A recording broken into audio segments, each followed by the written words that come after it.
Alright, now that we have our file, we're going to go over how to save our file and then close it and reopen it.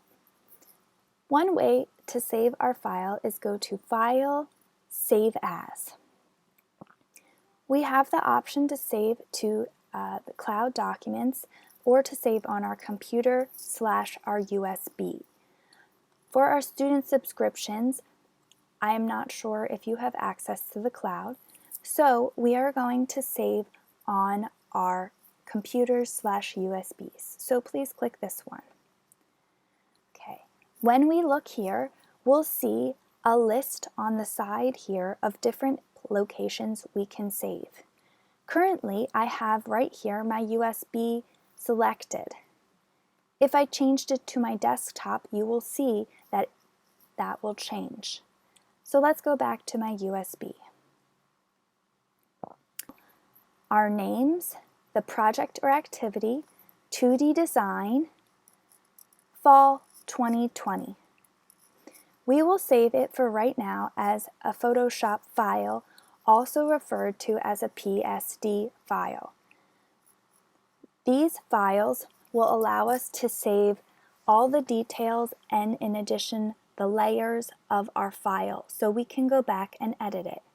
If we were to save in a JPEG format, we will not have this information. TIFF files will allow you to have some information as well as layers.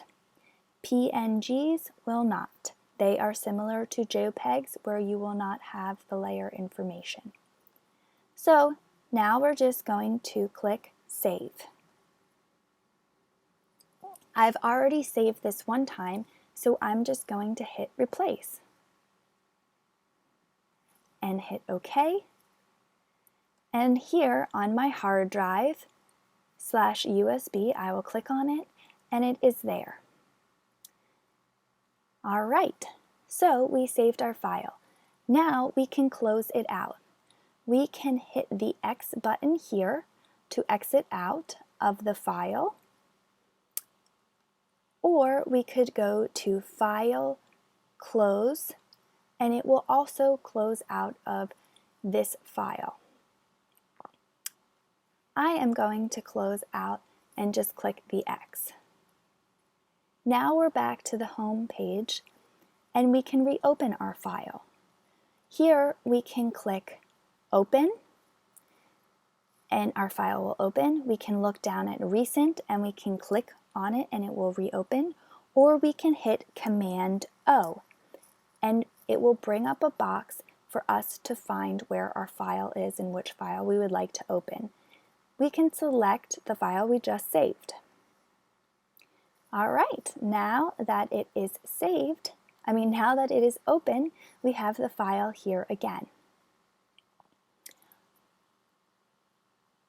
Also, one other way to save is, instead of going to File, Save As, we can also go to Command S or Control S. This will save any information you're working on to that file that you have already saved. This covers how to save, close, and open a file in Adobe Photoshop.